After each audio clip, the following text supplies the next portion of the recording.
When something moves during an exposure, it will record with motion blur. Now, how much motion blur depends on the speed of the subject, the distance from the lens, and also the shutter speed that you use. So let's have a look at how that works.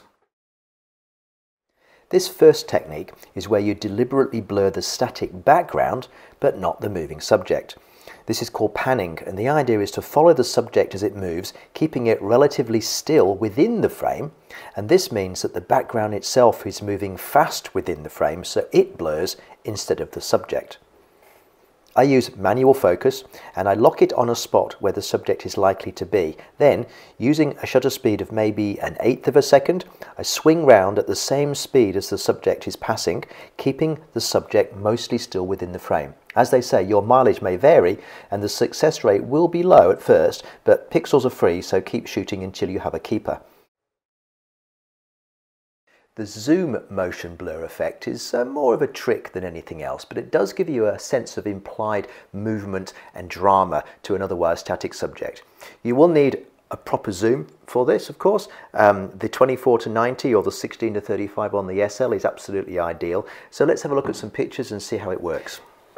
Set up a shot where you can use a shutter speed of maybe 2 seconds or longer. Cities at night work well here.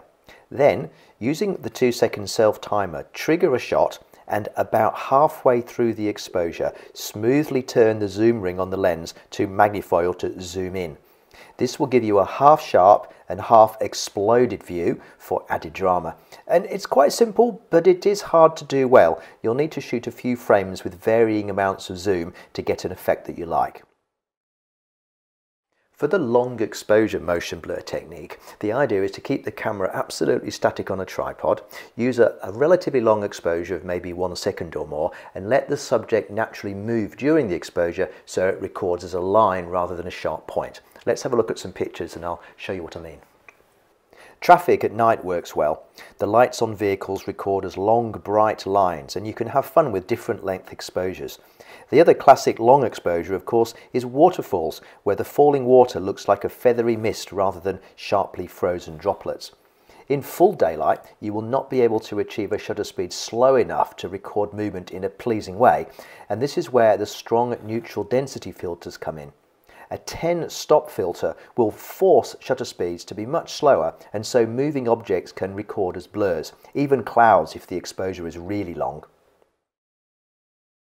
Unsharp Blur is where you use a mixture of panning techniques and relatively short exposures on a very fast-moving subject to get a sense of drama and action, even if the rest of the picture is quite blurry.